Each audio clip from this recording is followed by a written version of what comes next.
মানুষের দেখি ফেসবুকে ভিডিও করলে মানুষ কমেন্ট বক্স একটা ভুইরা লাই উড়াইয়া লাই যে মানুষ নাকি বউ ব্যবসা করতেছে, বাই ব্যবসা করতেছে, বোন ব্যবসা করতেছে, জামাই ব্যবসা করতেছে, পোলাপান দিয়ে ব্যবসা করতেছে। তারপরে মানুষের টাকা থাকলে মানুষের বাড়ি বানায়, সেই ভিডিও ছেড়ে দেয় মিলিয়ন মিলিয়ন ভিউজ।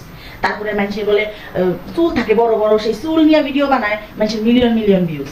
আর আমি আমি কি নিয়ে ভিডিও বানাবো? না আছে আমার টাকা পয়সা, না আছে আমার ভাই বোন, না আছে কোনো কিছু যে এটা ভিডিও বানাবো।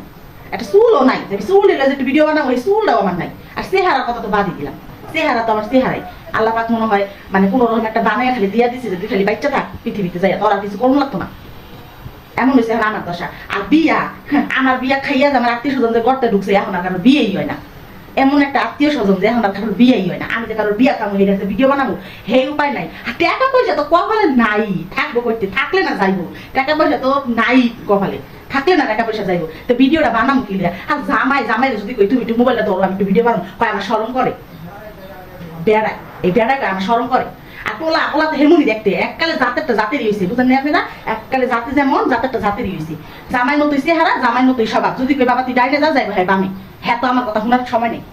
হ্যাঁ বাবির লগেই থাকে, বাবির লগে সারাদিন বেশে থাকে। জাতেরটা তো জাতেরই হইব। তো ভিডিওটা বানাবো কি লইয়া? মানুষের টাকা আছে, মানুষের বাড়ি করে, বাড়ির ভিডিও দেয়, মানুষের বিয়া খেতে যায়, বিয়ার ভিডিও দেয়। আমি ভিডিওটা বানাবো কি লইয়া?